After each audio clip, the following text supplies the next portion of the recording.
We begin with new developments in the horrific case of Sam Nordquist, the transgender man who was tortured and murdered near Canandaigua. Good afternoon, I'm Karen Edwards. I'm Matt Malloy. All 7 of his accused killers facing a judge today.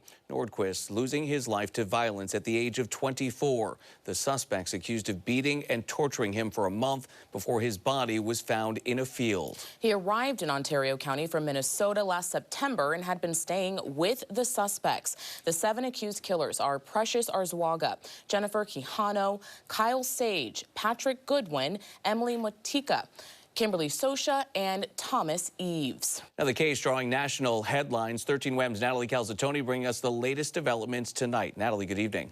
Good evening. The courtroom was packed today as defense attorneys made several motion arguments that included tossing the indictment, splitting up the case, and issues with discovery.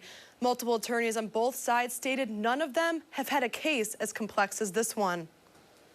The 7 suspects accused in the murder of 24-year-old Sam Nordquist, a transgender man from Minnesota, appearing in Ontario County Court for motion arguments Thursday. Supporters of Nordquist showing up for the hearing. We just need to get justice for Sam. What happened was not right.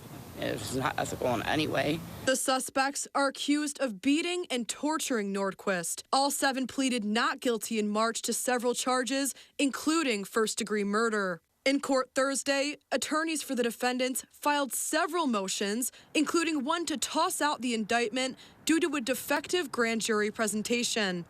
Assistant District Attorney Victoria Porter says this was expected.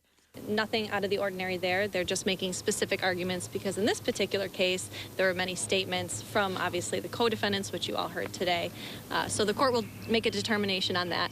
The defense attorneys also made arguments for severance, which, if allowed, would mean separate trials for each defendant. Like the court said, it's premature. We have to determine first if we can use the statements that were elicited from the defendants and then determine if and how we would sever the case. The status of Patty's Lodge in the town of Hopewell, where the crimes allegedly occurred, was briefly discussed in court. All I can say is that the New York State Police does not have custody over it or control over it at this time. Thomas Eves' attorney also requested discovery be provided relating to video from the Ontario County Jail of the defendants engaging in conversation as well as jail phone calls. The discovery in this case is voluminous. There's many things outstanding. This is an active police investigation. There are things being created even as we speak. And Judge Carly denied requests for cameras in the courtroom today. She said in court she will review the grand jury minutes and submit a written decision. Hearings for the suspects are scheduled for September.